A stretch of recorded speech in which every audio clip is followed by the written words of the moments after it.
Good evening, everyone, and welcome to the first episode of Gray Matters Radio of the 2020 New Year.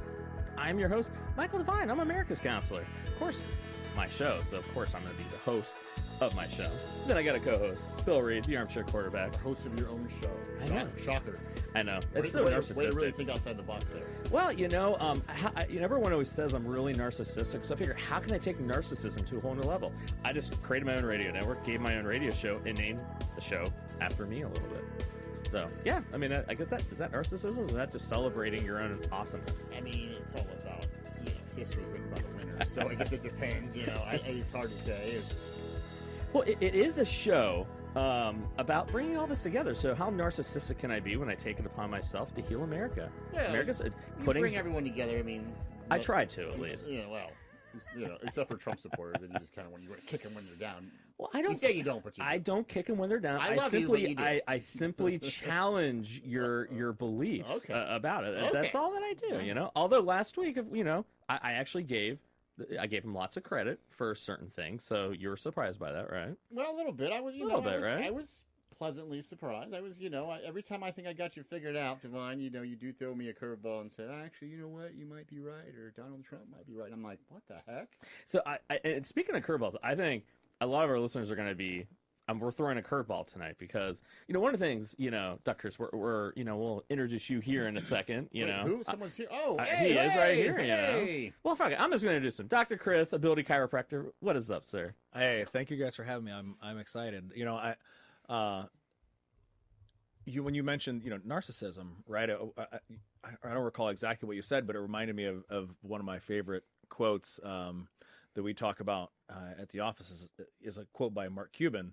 And he says, it doesn't matter if the glass is half full or the glass is half empty, just as long as you're the one pouring the water.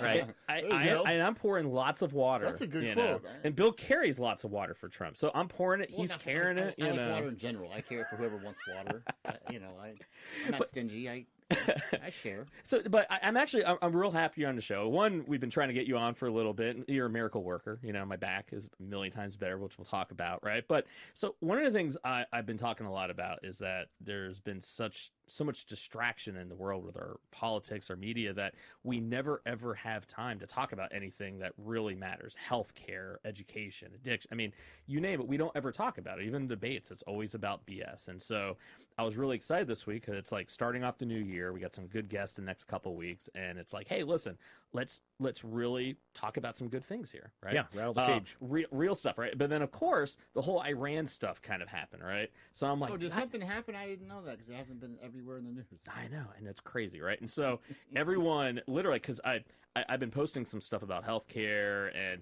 so a lot of the listeners are like, dude, I've been waiting for you to weigh in about Iran, and here I was. I was one telling you about that. I was purposely trying to stay away from it because I didn't want to sink into it. So then, of course, I had to start talking about it.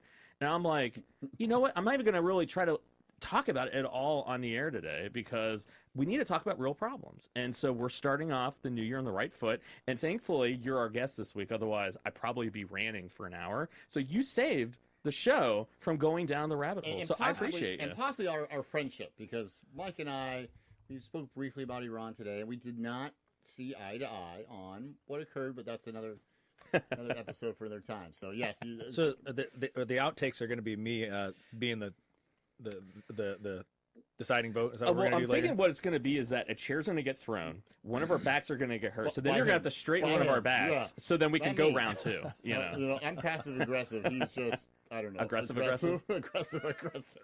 No. I mean, there was about 2 months ago. I don't even know what we were arguing about now, but we got in an argument about something. I think it was Trump, and he got so for a split second, I thought he was going to hit me.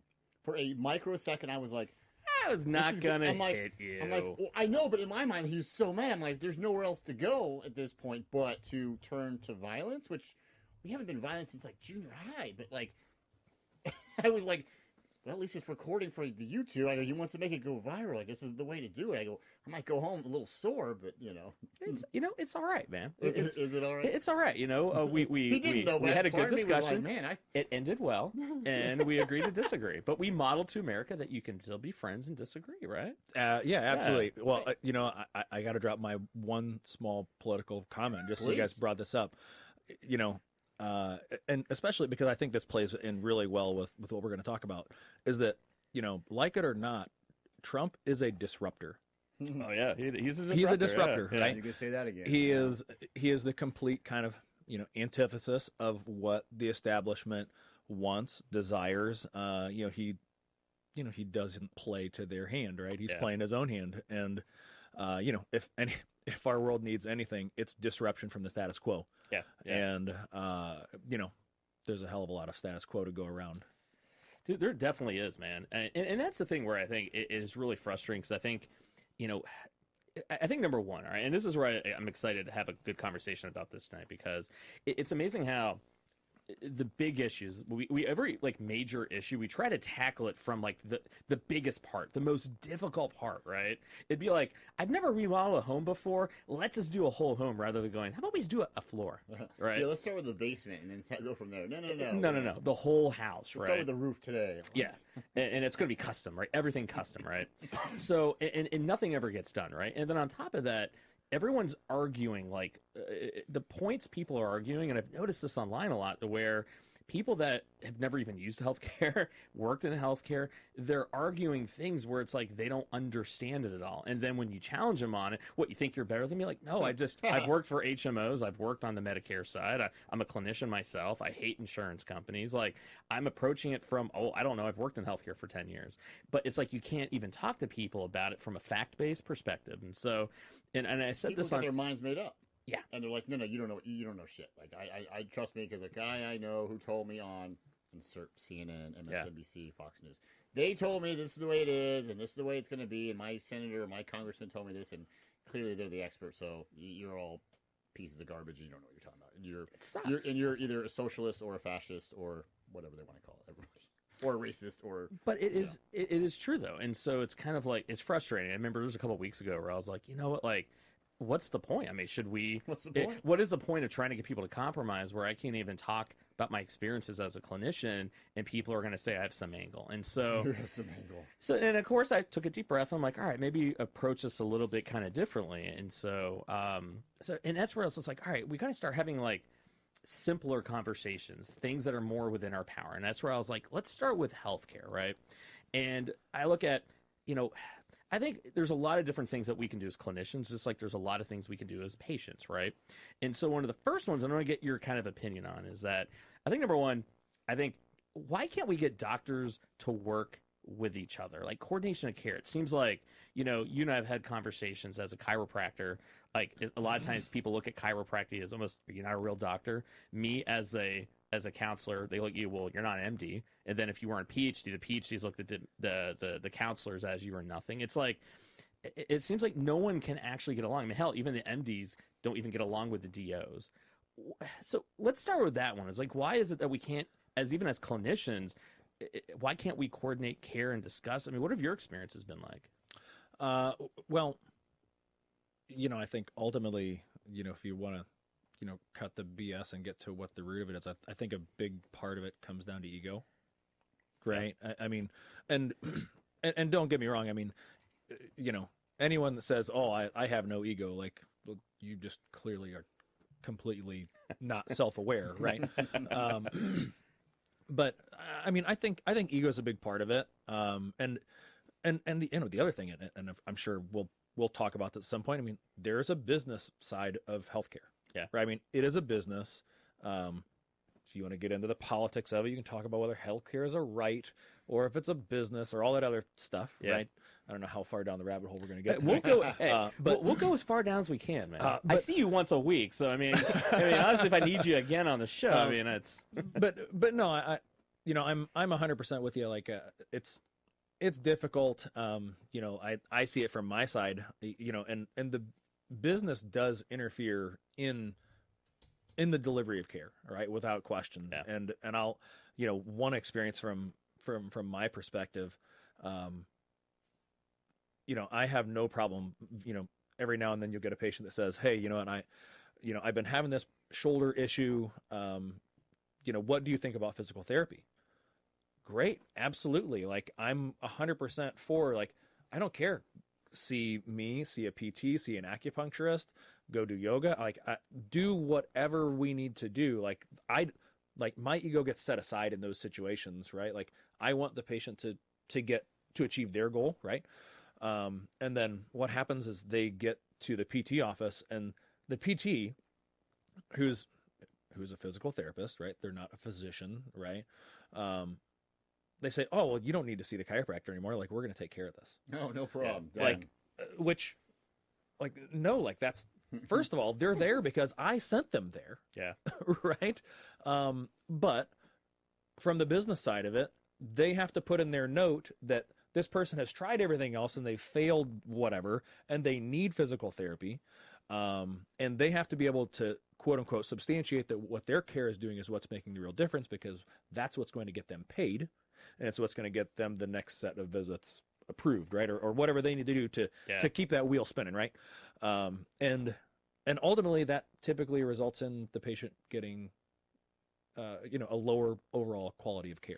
I mean, like, when you were in chiropractic school, because I think there's that misconception, like, oh, chiropractors aren't doctors. You guys are doctors, right?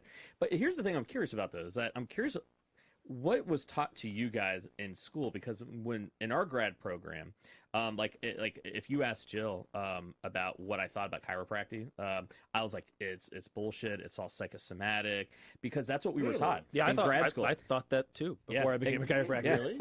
I mean, literally in grad school, what they taught us was that if you look at the research that they've attributed to, it's more of a psychosomatic. And they even went so far as saying that the people that tend to go to chiropractors are people who have been turned away from all their other doctors. And it's basically like, it's like almost like a fibromyalgia. And of course, you give them something psychological, the body's healing, it's going to get better. You talk with a lot of like when I went to my neurologist for my back, when I started talking about chiropractor, I'm like, hey, do you guys have a good referral? Because it worked for me really well in Texas. They're like, well, we're not really allowed to give, you know, chiropractor referrals. I'm like, not allowed. so you're allowed to do every other doc but that? They're like, yeah, pretty much. And so, well, why would they do that? Why wouldn't they well, that's where the my business, question that's is. where the business aspect plays back into this, right? So, so if you go to any one of the big boys here in town, right? You know, physicians have quotas to meet, right? Like, if you're practicing in that large group setting, right, with a hospital group or whatever, like, okay, they expect that a primary care physician or a neurologist or someone like that, they're expected to pass X number of referrals to MRIs, X number of referrals to primary care doctors, or, you know, wherever that is, order X number of tests, or, you know, all that. Even when, you know, physical therapists, for example, they have what they call like a productivity score, right? Which is basically like, okay, well, what are you billing and collecting per your unit of time spent in the office, right? So, I mean, there are profitability metrics, right?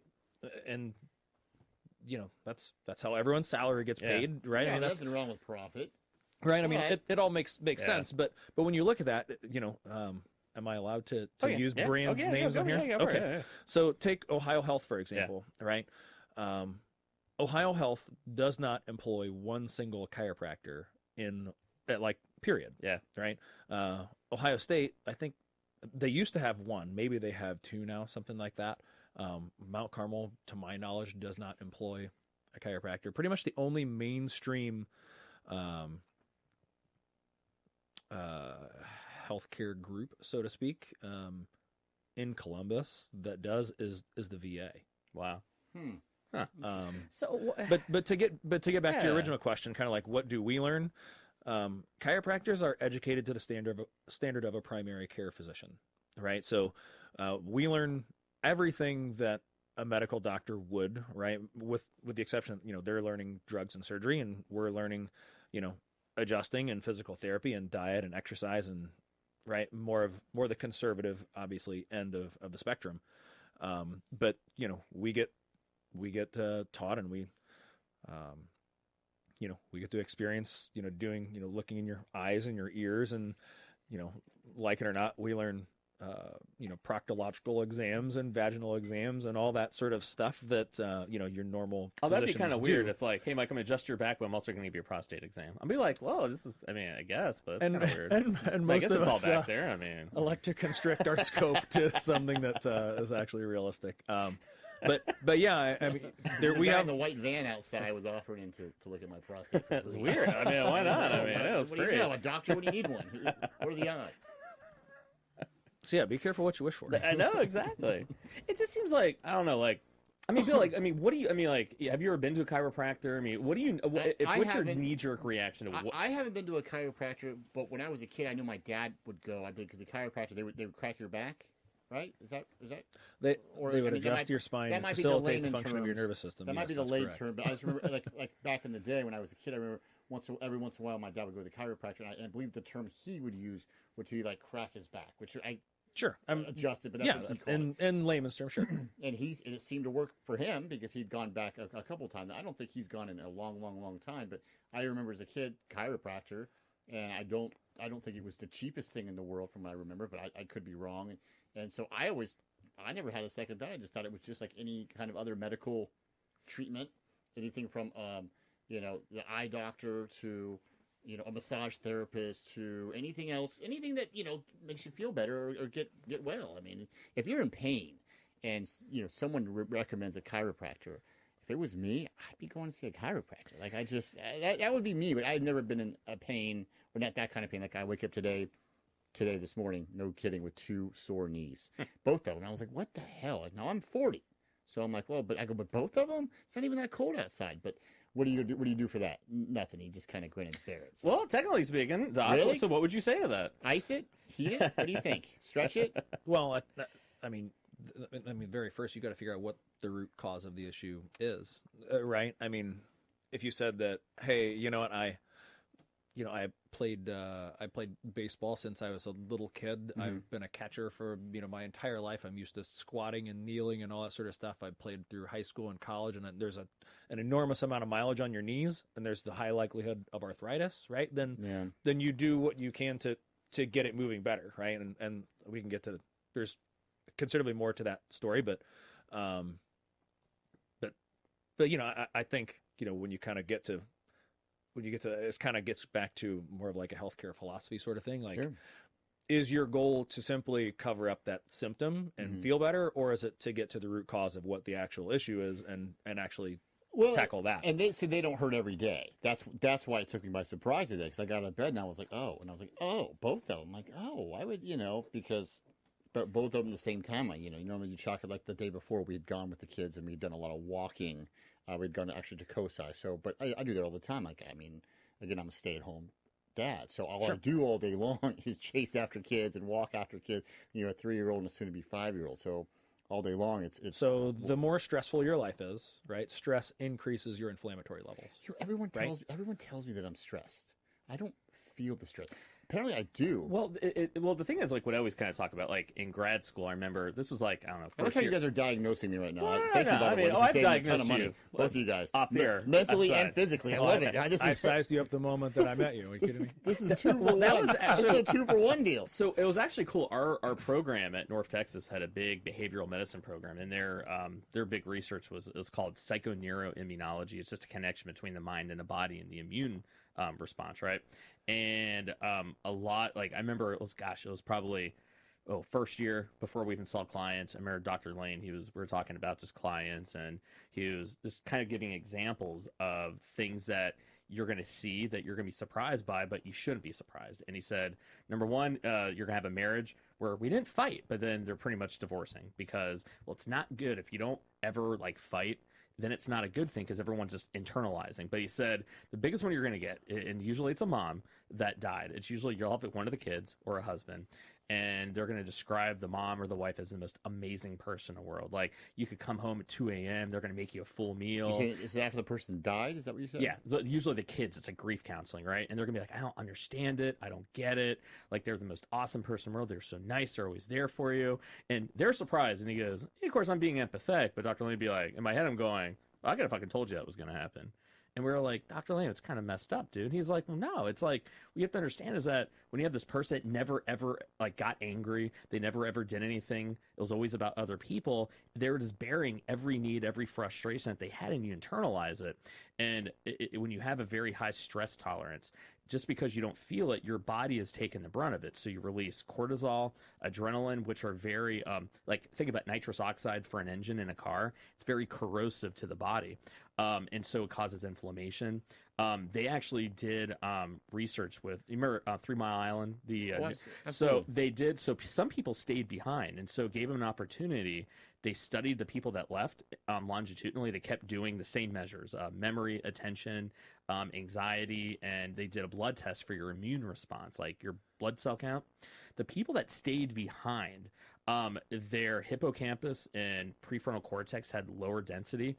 They had worse concentrations of focus, attention. Their white blood cell count was far lower than anybody else. Their reports of stress and anxiety was higher, and they attributed it to staying in this area and never knowing what was going to happen. And so it's this cumulative effect. It just eats at you, is what you're saying. It just chips away at you. Yeah, that's why we always say exercise is like one of the number one things that you can do, because it releases, I think it was after 10 minutes, you release human growth hormone, which is a natural anti-inflammatory, right? So that's kind of why a lot of times when, like, talking about stress in the body, that's why we always say stress is a big thing. I'm sure you'd. So everything that you just discussed there, that entire stress response cascade, if you talk about kind of the reverse of that, you're talking about chiropractic, right? So, do I get the soapbox here? Oh, go for it, man. Because I love it, because I want to hear your soapbox, but then I got actually a legit question for you about that. So okay, have at it, brother. So essentially, all of those responses, right? You're talking about sympathetic nervous system responses, right? And you know, obviously the background on this, you have the sympathetic system. That's your fight or flight system. That's the thing that causes you to dump adrenaline and cortisol and elevate your heart rate and blood pressure and triglycerides and cholesterol and blood sugar and all those things. And, you know, all those things I'm just discussing are heart disease, diabetes, cancer, right? All of the top 3 major killers, right? You can pretty much lump into your body's stress response, right? So we know that a balance between your sympathetic system and your parasympathetic system is a necessity to maintain homeostasis, right? The healthiest state that your body can be in, right?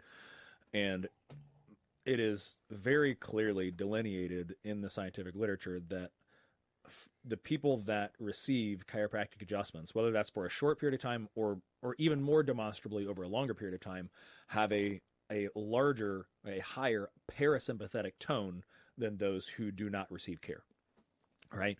So it doesn't necessarily mean that their stress is any less, right? But that their body's ability to adapt to those stresses is considerably greater. Gotcha. Right? Some of the coolest research on this is actually in heart rate variability, right? So we know that, you know, your sympathetic system, right, elevates your heart rate, your parasympathetic system lowers your heart rate. And so looking at heart rate variability is your body's ability to adapt based on what your demand is, right? If you're going to go out for a run, then your demand is greater than if you're going to sit on the couch and watch Netflix, right? So the people who have greater heart rate variability are less likely to have a cardiac accident, a stroke, you know, all those sorts of things. And we know that, again, that people who are under chiropractic care have greater heart rate variability than people who do not. So it's kind of like similar to how Buddhist monks are able to lower their body temperature, their heart rate from the brain down. You guys are kind of doing it from the body up almost. Yeah. So when you talked about talk about psychoneuroimmunology, you just skipped the neuro part. Yeah. Right. Chiropractic is the neuro part of that. So now this is this is like all right, so I'm trying to think of the best way of asking this without offending anybody. But I'm just going to ask. All right. Here we go. So now, I think one of the big reasons why, even before grad school, I think why I was so initially very, I don't know if negative or very skeptical of chiropractic is that I remember there's a girl I dated and her family. It all comes back to women. So, yeah, that's women, right? So now her whole family, Some I guess. gypsy woman Mike was shacking up with back in college. Back in the day, right? And so a lot of people in her family were chiropractors, and in every experience I had with chiropractors, it always seems like there was a very strong religious aspect to it. And this family, it seemed like it was almost like, I remember the whole story was like, they would always come up to the girls, my girlfriend's mom at the time, like for aspirin because their parents wouldn't let them. Everything was an adjustment. You solve everything through an adjustment. You can't take any aspirin. You can't do anything. I mean, literally, you could cure cancer with it. And so now, and it seems like when you talk to a lot of people about like, hey, what do you think of chiropractors? It seems like a lot of people have that snake oil salesman.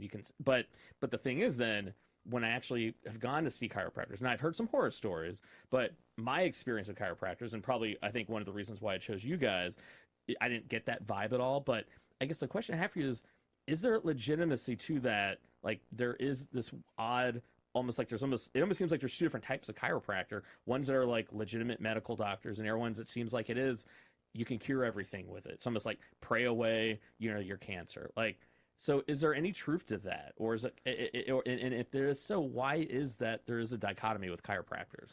That was a lot to lay on you there. Well, what do you think? I don't know. Like, it's interesting because I remember when we moved, we even asked our chiropractor, like, hey, like, what should we look for?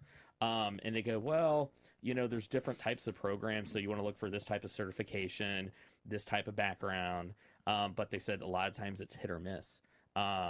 So I don't know. It just seems everyone has this perception, and I've seen it with my own eyes, but I've also worked with you guys and my other one down in Texas, and I don't get that at all. Mm-hmm. So is there any truth to it? I mean, is there something that we don't know? Well, I think we have to first approach this with the realization that there are great counselors and there are not so great counselors. Yeah. I would say there's more bad than good, to be honest. But right. So, I mean, guess what? There are great nurses. There are mediocre nurses. Right? I mean, there's, some are going to be good, some are not going to be so good. Absolutely. And you know what I mean? And I think, if you want to speak, specifically on chiropractic, chiropractic as a whole, when you look at us over the last, 120 odd years, if you average it out, chiropractic doesn't have really great brand equity. It's like that with counseling and psychology. I mean, it's right. Yeah. And we're coming from a place of, back in the 70s, and not to get too historical in this, but back in the 70s, there's a big lawsuit that everyone in the chiropractic community is aware of, and the suit is Wilk versus the AMA, where essentially they were able to produce documents that where the leadership in the American Medical Association had sent memoranda to its members that were meant to systematically eliminate the chiropractic profession. Was that out of a belief it was bad, or is it more of a business model? They're going to put us out of business. I mean, I'll let your viewers. I'll let the readership make that decision, right? But I'll say that there was enough damning evidence in that situation that the Supreme Court filed or granted a permanent injunction against the American Medical Association. Wow. That prevents them from basically talking bad about any other healthcare profession, right? It's like a like a gag, like almost, a gag or order, like a cease and desist, or it's I mean, basically, keeping them from weighing in on things other than medicine, right? Yeah, like guys, stay in your lane. Yeah, exactly.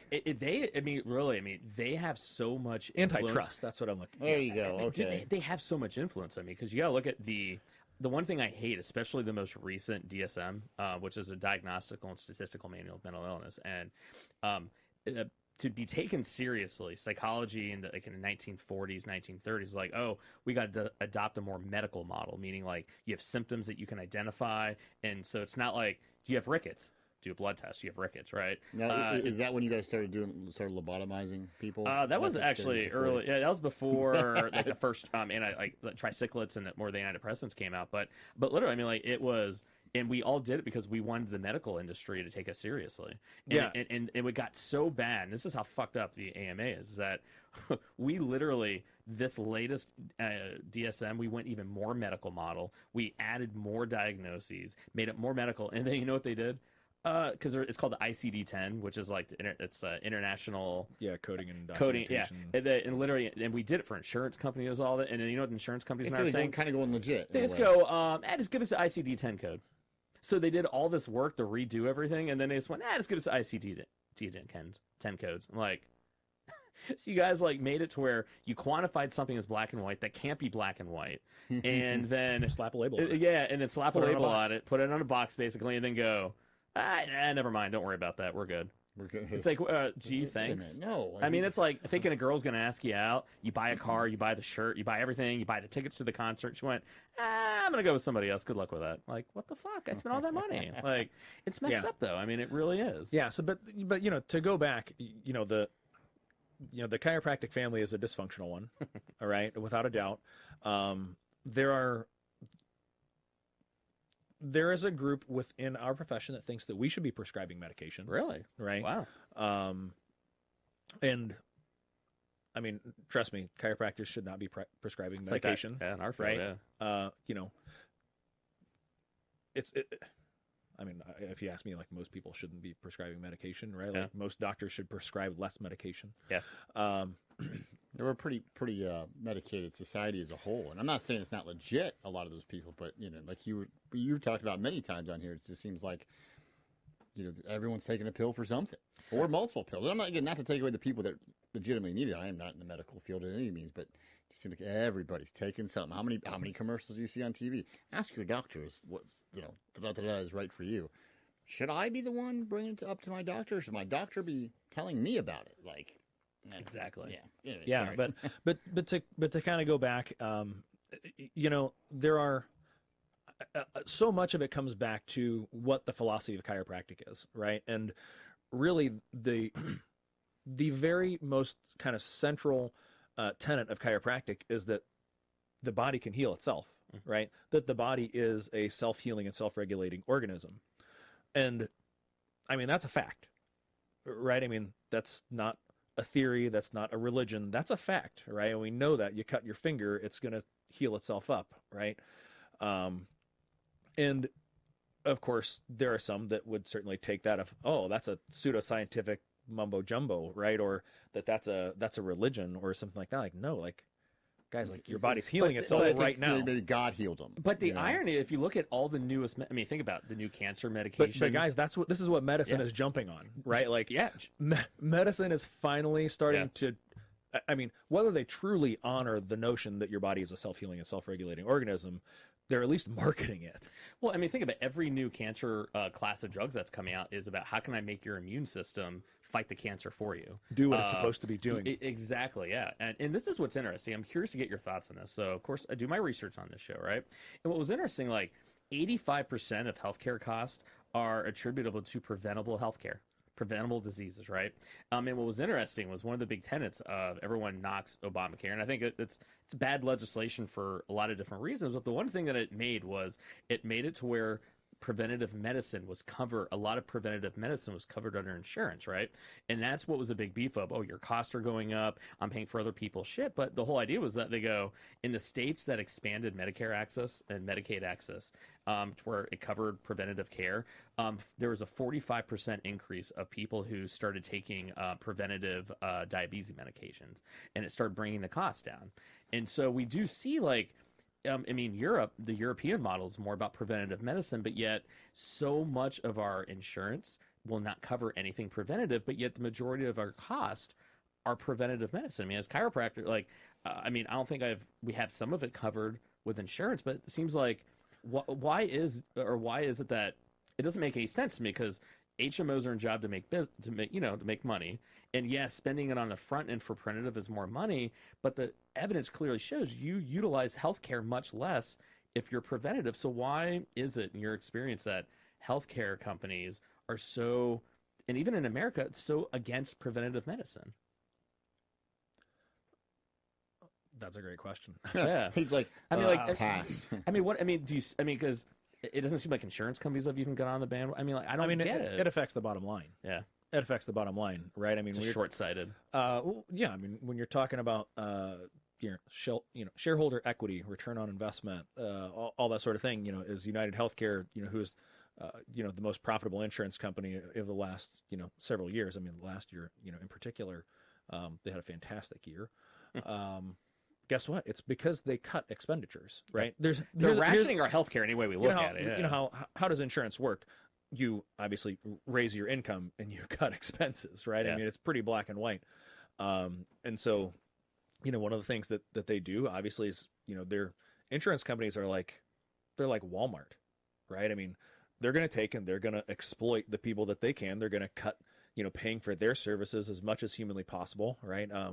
Chiropractors and PTs are particularly on the chopping block as far as that goes. Because it affects their bottom line. Yeah.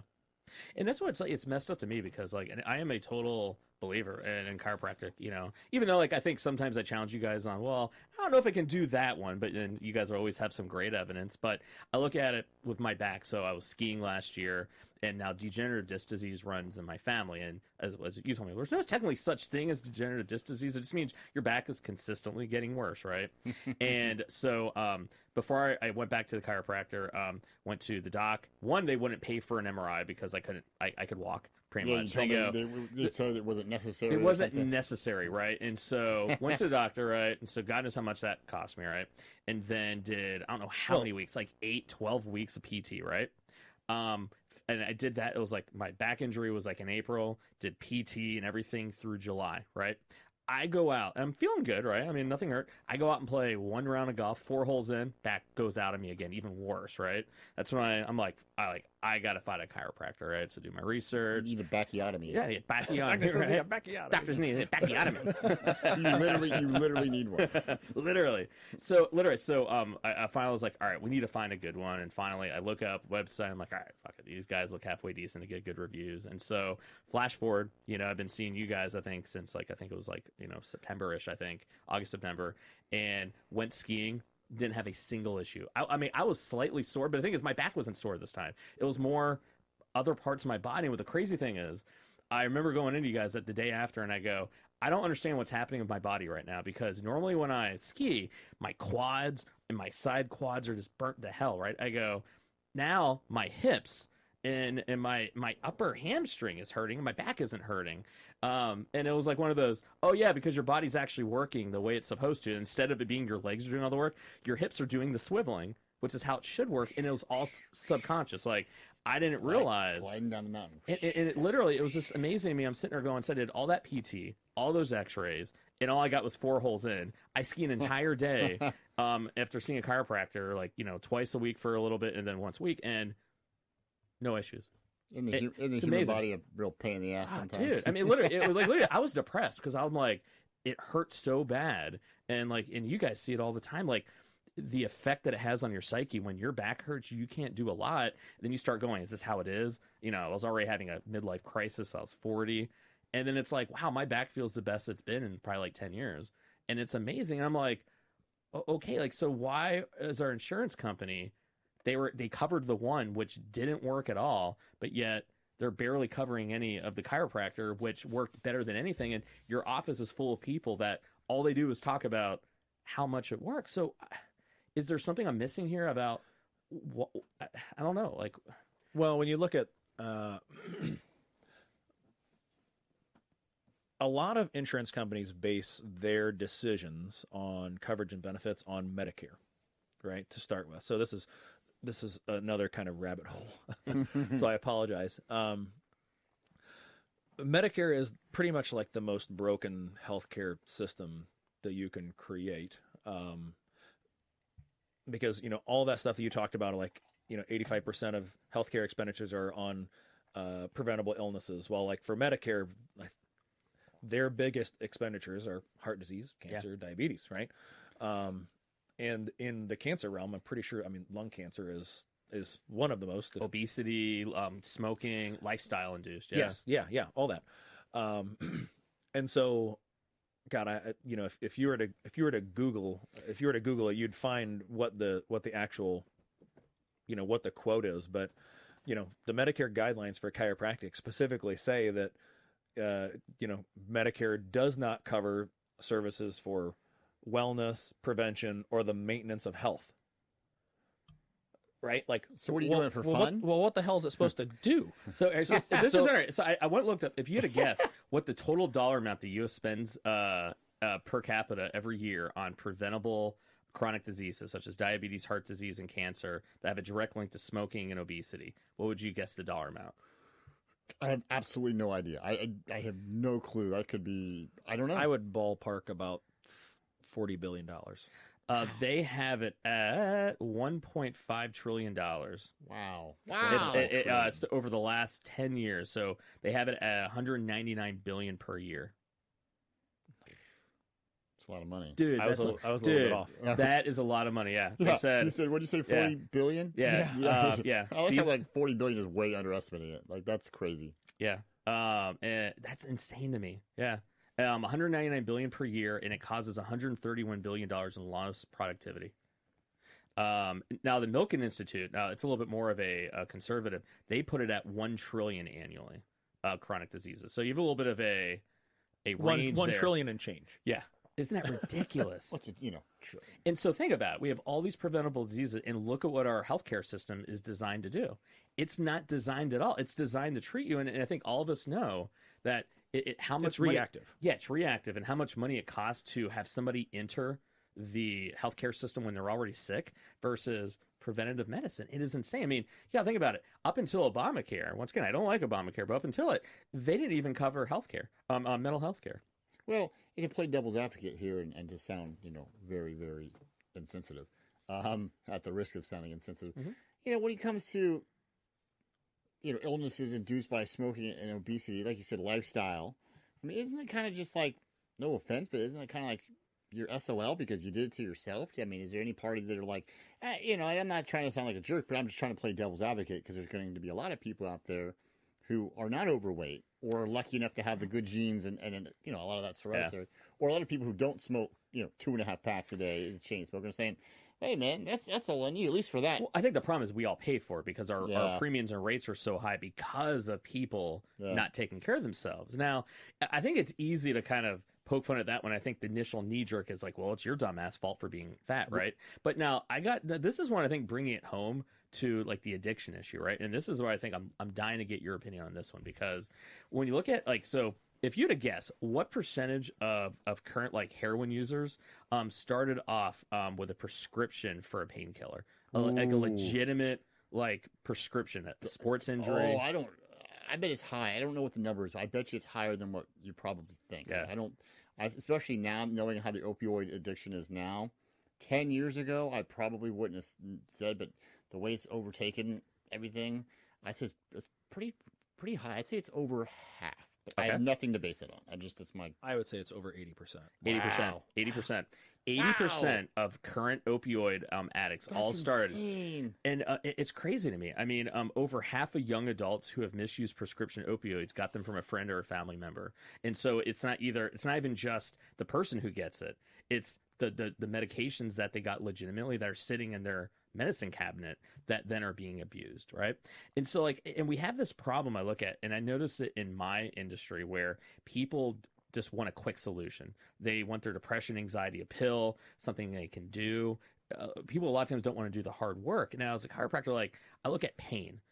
My back was horrendous, and I purposely am I don't want any pain pills, right?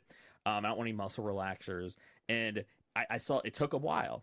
It took over time, but I feel amazing now. And I know because we did it the right way and doing all the work, that's why I feel the way that I do. When you look at just our addiction to a pain pill or of making pain go away, but only masking it, as a chiropractor, have you been going I've been telling you guys this is going to happen. What is it that you guys internally are going, what can we do to get people to understand and get away from opiates? Well, chiropractors have been talking about this for 100 years. Yeah. Right. I mean, this is not a new conversation for anyone in our profession to be having. From, again, when you go back to health insurance perspective, drugs are cheaper. Yeah. Right. I mean, and if it comes down to, and God, I really wish I could remember this statistics. heard it at a seminar, years and years ago, but it was something like, some significant percentage of teenagers, right, with headaches or whatever the problem was, would self-medicate without ever telling their parents. Right? What do you mean by self-medicate? Can you give us So, an example? so you just go to the medicine cabinet and you get an Advil out of the cabinet. Okay, so taking like a Tylenol or an Advil is considered self-medicate. Right. Okay. Yeah. But teenagers, like, I mean, I guess I should say, it's just ingrained in them to, if you have this, you just go and take a Tylenol, or you just go and take an ibuprofen or whatever. That's what I do. Yeah, sure. And they do it without even telling their parents about it, right? It's just like that like old hat to them that they just do it, and that creates that culture of dependence on medication, right? From that young of an age, when you look at us, and we're all roughly the same age, you look at our parents that grew up in a considerably more medical model, right? Like why was your old girlfriend or whatever, why was it so weird for you to be in the presence of her family? Because you didn't come from that background, right? Like, I come from the Jewish background where it was, you had a pain, take something, drink this, take this, eat this. I mean, So it literally, I mean, there's the whole joke of like, you get a cold Jewish penicillin, it's chicken noodle soup. It's like, always give something and take something. I've never heard that. Yeah, That's funny. I like that. That's pretty good. I like chicken noodle soup. Yeah.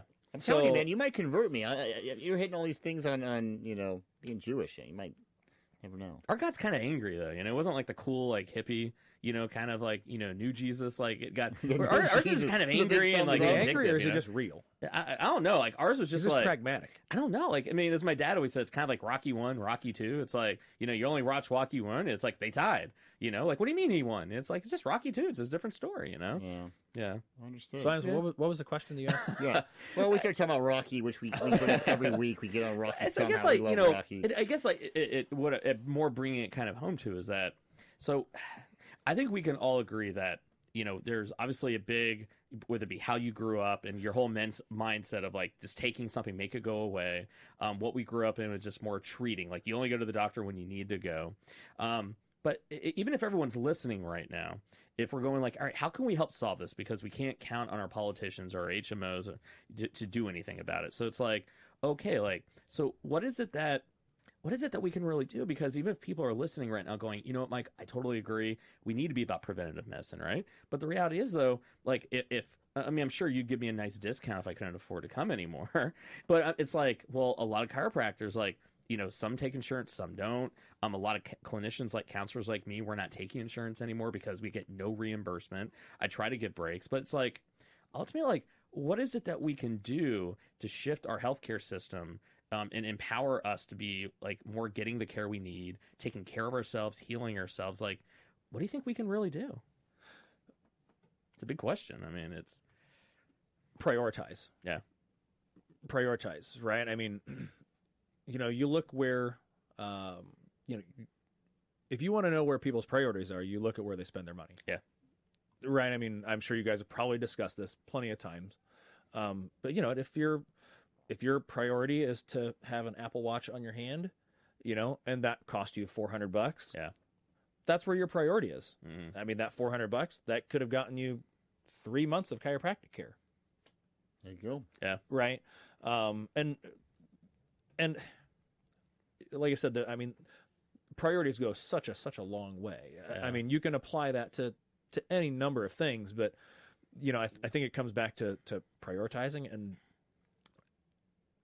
educating, listening. You know what I mean? I think that's one of the toughest things for any doctor, I think, is going into any patient interaction with the assumption that someone's actually going to listen to what you advise them to do. Yeah. Right. But what you guys do, the thing, I dig it. And I tend to do this. And I think as clinicians, I think we all need to do a better job of it, where I found where I've actually talked to people, not like talking down to them to help them understand why this is important, that preventative, like sleep, eating, taking care of your body. I explain with the neurology what's happening in the body, and like, oh, that makes sense. I find analogies, metaphors where it's like, oh, that makes perfect sense. That's your entire intake is that way, where I'm going to help you understand what I'm seeing, the symptoms that you're having and why they're connected, but then also this is why we're going to do what we're going to do, and this is why we think it's going to work. It's like, oh, that makes sense. Most doctors don't do that, though, if we're being honest. I mean, sure. Yeah. And part of that comes, part of this productivity. Yeah. Right. And the other thing, I guess we kind of hit this on a couple different levels because, honestly, as a chiropractor, most people don't understand what it is that we do or why we do it. So it is a necessity for us to go through and tell people what we do and why we do it. And honestly, that when people actually understand it, right, then, you should have a line out your front door of people that just get it. Right. Yeah. But, and that does create some, I don't want to say animosity, but it's just like anything, right? Like you could be the top counselor in your class, right? And you could be broke. Yeah. Right. Because you can't run a business. You can't communicate with patients. You're terrible at finances. Yeah. Sure. Right. Yeah. You can an awful human being. Well, look at right. And you could be Dr. Stephen Strange. Celebrities and athletes, Yeah. Look at athletes. They make more money than, anybody we know of. And they surround themselves with bad people. They're just not good at finances, or they have bad investments. Take your pick. But it comes back to it, and it's something that that we pride ourselves on particularly is our ability to communicate in an effective way, right? And yeah, that's, and for us, honestly, most of it's just like telling the story, like just talking about what chiropractic is, what it isn't, being real. I had a guy come in a couple weeks ago that he basically just said like man, he's here with his wife, and he just says like, I'm here because my wife told me to be here and I have no intentions of continuing. At least he's honest, right? Like I respect that, he says like, I really, I'm really just here so that when I do have a problem, it's easier for me to get in then, right? Yeah. Like, I thought you were going to say, I'm just here so I don't get fined. And your wife is finding what in a bedroom? What? Who said that? But I was just honest with the guy, and I said, okay, like if that's how you choose to utilize this, like it's no skin off my back. Yeah. I said, and I was kind of a dick, honestly, and I've kind of said like, I don't need you here. Yeah, you know what I mean? Like, yeah, I'm still going to have dinner tonight, whether you elect to do something good with your health or not. Like, I'm good. I'm good. And it doesn't, we started off talking about ego, right? So, and the last thing I wanted to sound like is, it's not about my ego. It's about just being real with that person and letting them make the choice. And if it's not his priority, it's not his priority. That's just the way it is. And I'm curious if you notice this, like, because I don't take insurance, even though I do. I'll give people like out-of-network benefits, and I'll try to give them a break and everything.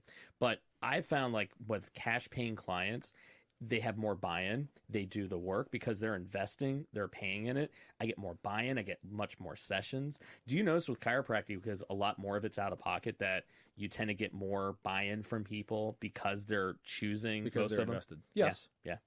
And there's something to say for that, I think.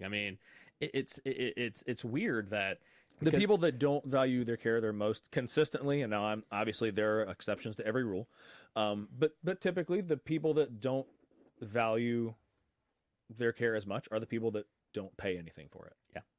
It's interesting. Sure. It's like, you only value what you pay for. Yeah. Yeah. Someone gives it to you, you're just like, that's great. But you earn it, you work for it, you're probably going to value something a little bit more generally. Well, even think about, like, I think even that buy-in of explaining why it's important. I mean, because Bill was telling us a couple weeks ago that he had an aneurysm, and it literally, it was supposed to be an in-person visit, and instead it was a phone call and it's like it's 0.5 millimeters, and as long as it's enough or whatever. And Bill's like, so I don't got to come in? Well, no, I had an appointment on that Monday, so you have like a week or two to sit and mull over your life, saying, to be anxious about it, right? Yeah. I mean, I was, but I wasn't. I mean, but it kind of creeps your head a little bit. It's like, man, I don't know. And so this upcoming Monday, I had this appointment to come in and sit down and tell me basically, here's what we got or here's what we don't have. And I had a call on like Saturday out of the blue from the doctor. Hey, how you doing? I'm like, hey, oh yeah, you're good. The thing's between 1 and 2 millimeters. Nothing we're gonna do. we're okay. We'll have another MRI in about a year. Just kind of have to check on it once a year. And I was like, oh, that's fantastic news, doc. Thanks. You know, I said, hey, do you still want me to come in on Monday, or are we good? And he goes, we have an appointment on Monday? And I was like, yeah. He goes, no, you don't need to come in because we're just going to talk about the same thing. I'm like, all right, cool. Like, I hung up the phone, told my wife the good news. She didn't believe me. She was like, no. I'm like, I swear to God, I just talked to him on the phone. And yeah, that was it. So, I mean, think about that. I mean, like, no explanation. And let's say there's stuff that you're supposed to do. There's no buy-in, no explanation. I talked to and he was a nice doctor, very, very knowledgeable. You know, I met him in person, obviously, very good guy. But I talked to him on the phone maybe 2 minutes, maybe. Like, but there's nothing else to discuss. I'm like, you're good. I'm like, I'm good. All right, great, fantastic. Have a great weekend. It's just like, and it bugs the shit out of me. But that's our modern kind of healthcare system, and they wonder why people just don't want to go in and take care of themselves, right? Well, I think the unfortunate part about that entire situation is that, like, you really, the guy caught you unawares on a Saturday. You have no opportunity to ask a question, right? Like what, like you're just supposed to know what question to ask, right? Like, at least if you're there in person, like maybe you actually have prepared, like, I have people that come into my office, and I'm not suggesting that anybody do this, but, you know, I have people come into my office, and, you know, maybe it's their re-exam time. Maybe, you know, we've been seeing them for a while and we're just getting an update. They come in with literally a list of questions. Yeah. Right. I'm like, well, I guess this is going to take longer than what I thought it was going to, right? But truthfully, like, I would rather someone have that peace of mind and, you know, have them actually understand, rather than, I mean, here you are, you're sitting here, like, you still have a question. Right, like, or I should say, well, I guess you don't specifically still have a question, but my wife, but you don't know whether you should have a question, because it was handled so nonchalantly. Well, but see, you understand that I'm a nonchalant, typically kind of guy, so for me, that actually works for me. And my wife, who is a little more meticulous and more detail oriented in general, let alone with the medical field. But would she have been with you at that appointment? Yes, she was scheduled to be with me. So there would have been some quality question asked. She would have had. Now, in the doctor's defense, he did call my wife first, because my wife just put down her number as the contact number, because she knows, you know, not to belittle my intelligence, but she knows she's probably going to have more and better questions than I am. Where I'm going, we're good, we're good. Like, it's two guys. You're good, you're good. Oh, great. What do I need to do? Anything? Nothing. Just come back in a year for an MRI. I'm like, well, it sounds great. Well, it's scary with major things, because people, especially with the less they know, the more intimidated they are to ask a question. If they feel as though the other person's smarter and it's a dumb question, they won't ask it. And there's some very important questions to kind of ask, you know. Luckily, I've never had that shame. I will ask dumb questions. And I will tell you ahead of time, hey, this might be a dumb question, but you know what? But that's just, luckily for me, I have that kind of nature, but I can see why some people may be intimidated or scared or what have you, or just don't want to appear to be dumb. But, like, I don't have that much shame. I'm like, listen, this is a dumb question, but, you know, me hitting myself in the head when I get upset, does that cost, you know? No. Stuff like that. So, but even like, it's like, why is this happening? Why did my pain change? Why is this doing this? And actually get a clear answer, like, oh, wow, all right, that makes sense. Oh, that's why you want me to do that. Oh, okay, that makes sense. Now you actually get more buy-in because you get the reinforcement with it, right? So I'm gonna end on this kind of question. So it's the new year, right? I know I hear it all the time with my clients. Like, it seems like the new symptoms, you know, I think in psychology we call it general feelings of malaise, which is basically like flu-like symptoms. I feel like shit. I'm tired. I don't feel good. My back hurts. My stomach hurts. My knee hurts. It's like, it's so nebulous. People just don't feel right. And to me, 9 times out of 10, it's like lifestyle. There's things that you can do and change, right? And so, in kind of the spirit of what we're talking about, of let's take our medicine in our own hands, like be preventative, ask questions, choose the right clinicians. Like, so when you look at like, hey, like you'd come up with like maybe 3, 4, 5, like what are the top things that for people to feel better, things that they can take control themselves? What are suggestions that you have that people can literally do tomorrow?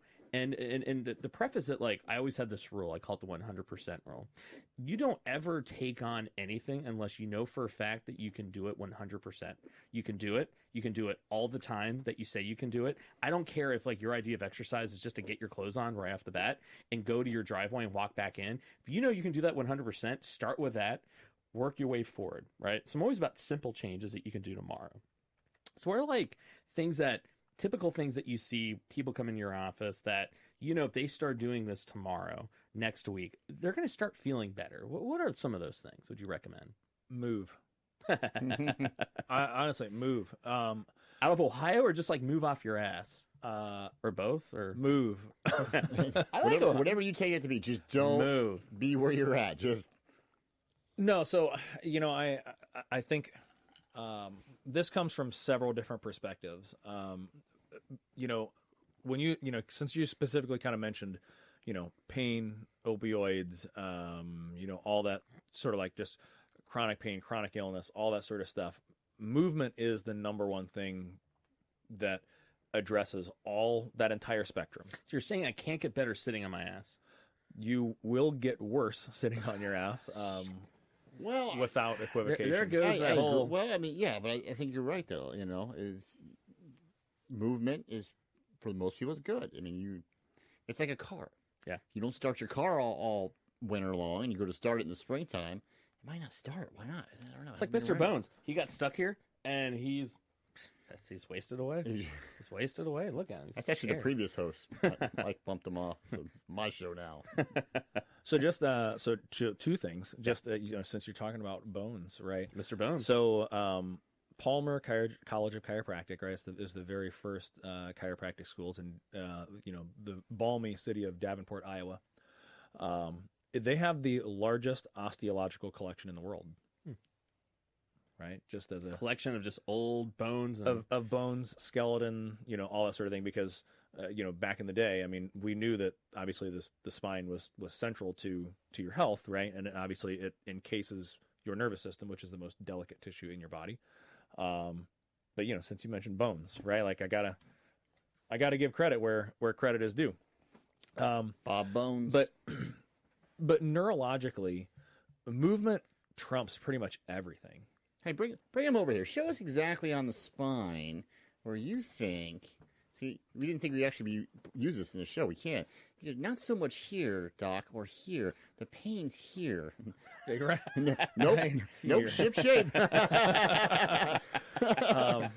So specifically when you're talking about pain, right? And I don't want to get too technical with this, but so I was just reading an article last night where it talked about greater than 50% of all the neurons in your spinal cord convey proprioception, right? Which is your body's understanding of what its position is relative to the environment, right?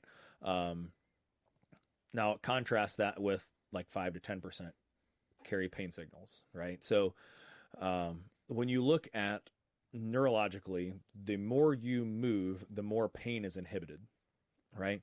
What does a chiropractic adjustment? What does a chiropractic adjustment do? Yeah. Right? It breaks areas of your body apart that have been stuck and not functioning well, and helps restore movement where it's been Hence lost. why my hips were totally rotating a lot more skiing now. Right. Yeah. And because your brain is getting more proprioceptive afferent from those areas, you're better able to govern its function and integrity at a higher level, right?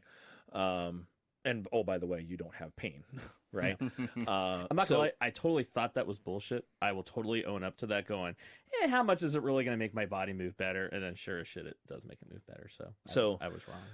But but even when you get into more of the nitty gritty, right? So movement input, when it goes up your spinal cord, pretty much the first place that it synapses is your cerebellum, right? And what does your cerebellum do? Your cerebellum is what controls and coordinates every single aspect of your life, right? Like people typically think about movement, right? Standing on one foot, trying to brush your teeth with your left hand instead of your right, like that sort of thing, right?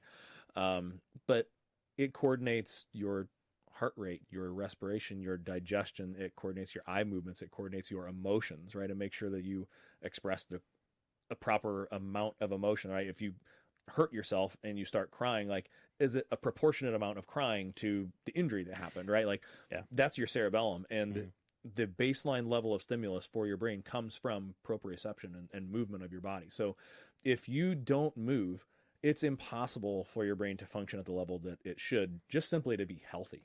Yeah. Which is really interesting when we look at with autism, we see all those symptoms as part of the autism spectrum, and that we see with brain imaging, it should be pretty symmetry from one side of that occipital parietal lobe area. It should be symmetry. It's not. And so that's where you get a lot of the sensory integration, a lot of the proprioception, the pain, even the response to pain. It's fascinating how you see that direct correlation. Mm-hmm. Yeah. So move is the big thing. Get off our asses. And ironically, that's the number one thing they say that is leading to a lot of our issues, obesity, cancer, joint issues. I was reading an article the other day that because a lot of these kids are playing so many video games and are hunched over and whatever. A lot of docs and chiropractors are saying that they're seeing osteoarthritis issues. Normally you'd see in a 50-year-old and 20-year-olds. I believe it. Yeah. Because of sitting. See it regularly. Yeah. I mean, literally. So to get some exercise, you lose a puppy, you get off your ass, you go out and you find that fucking dog, right? That's what you're telling me. Don't just sit there and look for it for an hour and then give up like a goon. Right? Go out there and fucking find it. Yeah. But I love it. It's simple, but sometimes parents go ahead and release the family pet so your junior there can get some exercise, please. But no, and I think that's a thing as as clinicians, a lot of times, like, I think we've been hesitant to like tell parents, like, get your cut the fucking ass, like, make them work. But it's like, we have to tell, it's like finding ways of telling people they have to change what it is they're doing. I think a lot of times we're like, well, maybe you're a little overweight. It's like, no, like, your ass needs to lose some weight. Like, I don't understand why I feel like, because you don't do shit. Like, most people, you can't gently suggest things to people. We've talked about this. Yeah. You have to hit them in the face with a sledgehammer because, well, maybe you should lose a few pounds.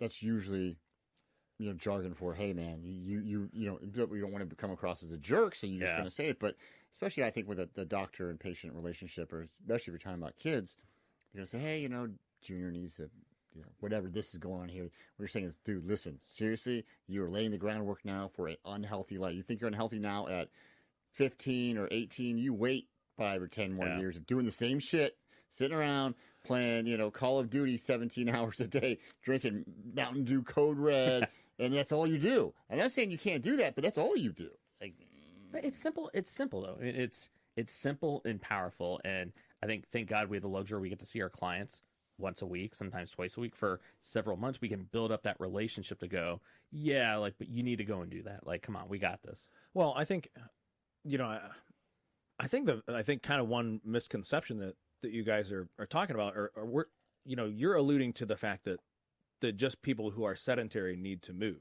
right? Which I'll say that I think we need to look at this a little bit differently. We're in a society where the overwhelming majority of people do the same thing every single day, right? We're a specialist society, right? Whether that's you work down here at the Chase mothership and you sit in a cubicle, right? Or if you work on the side of a road and you swing a shovel, right? Like, either way, you're mostly doing the same thing every single day, right? Your body gets accustomed to whatever that level of activity is, right? So realistically, like, when I say move, I mean just do something different, right? Like, break the cycle, right? Like, if you're used to digging a hole, right? Maybe you should try building something or climbing something, or right, like there has to be something different to just break the current level of stimulus or activity to jog your body, right, into thinking something different. Periodization, right? Well, it's like that with everything. I mean, even like the whole point of the show, it's about thinking differently, hearing things differently, opening yourself up to hearing something else that might make you think differently. That's what the secret to life is. It's like, you got to change up what you're doing. And especially in a society where everyone's complaining about something, not feeling, it's like the power that we have. And that's what I always say. The point of the show is that the power of change is all in our hands. We can make a lot of change tomorrow. It's about taking, instead of it looking up to everybody else to do it, what could we do in our own lives to change all the things that we're unhappy with? And may be only 25% of the way there, but that 25% needs to happen first. And it begins with conversations like this, people listening, hearing some things differently, working on stuff. It's all those things. And I mean, it's, at least it's a start, right? Start somewhere. I know. So, let's wrap this thing up. It's been a long show. I know it's a long day. We appreciate you coming by. For a quick little plug, tell people where we can find you, where they can contact you guys at. Yeah, absolutely. So, our practice is called Ability Chiropractic. We're here in Columbus, Ohio. We have 4 locations, soon to be a 5th. Our website is abilitychiro.com. Awesome. And Dr. Chris, we appreciate you stopping by. I mean, like, once again, I know it's been a long day, but it's cool conversations to have. And I think, it's just amazing how even though everyone from different walks of life, we all have the same concerns. We might have different approaches, but I think when we listen and hear and talk, it's like, oh, that makes sense. I get that. You're right. That is really smart. And hopefully people will kind of hear this and go, you're right. You know, maybe there's some things I didn't realize about our healthcare system. Maybe people didn't realize about, you know, things they can do about how to take care of themselves. The value of chiropractic that maybe they didn't see that before. Because I know it's changed my life, and I wouldn't have you on the show if I thought you were a quack. And so, you know, I am a walking example of like, this shit actually works. And you guys, you know, just really contact these guys, you know, check them out, go in there for, you know, a visit, you know, to tell Michael Devine Gray Matters kind of sent you. You know, I'm not going to get anything free, but it'll still be nice to know that, you know, Michael Devine sent you guys. So, Dr. Chris, thank you so much for being on the air. Absolutely. I really appreciate it. It's and fantastic. we're going to wrap this thing up. All right. So, Bill, you know, we always learn something, don't we? Every time. I love it. It was a nice for our first show of 2020. It was calm. No crazy politics, no arguing. We learned something. I feel better. I have one quick question before we go. When you adjust people, are they standing up, or are they like laying down on something? Yeah, like laying down on a table. Yeah, are they laying down on a table? Okay. Why are so many people though running and you're tackling them as you're trying to adjust them? I thought that was kind of weird, but you know, maybe it's a different show, different Next day. time we have them I on think here. our Facebook page will have like a normal adjustment sort of thing, right? Is it like the flying burrito pile driver approach? Next time we have him on here, we're going to get a table set up, and we're going to have him adjust me on the air, because I've never been adjusted, just to see what it's like. I can tell everybody my honest opinion. Yeah. We might need a mobile. We probably can't for like legal reasons. We might need like a mobile X-ray machine, you know, something like that. You know, we'll let these guys work out those details. You know. So, on that note, everyone, I'm Michael Devine. Remember, next time somebody asks you, "Hey, man, you a Democrat? You Republican? You red? You're blue?" Well, let's say, "Fuck that noise. My ass is gray." All right, everyone. You guys be good to each other. Great start to the year, and we will see you guys next week. Peace.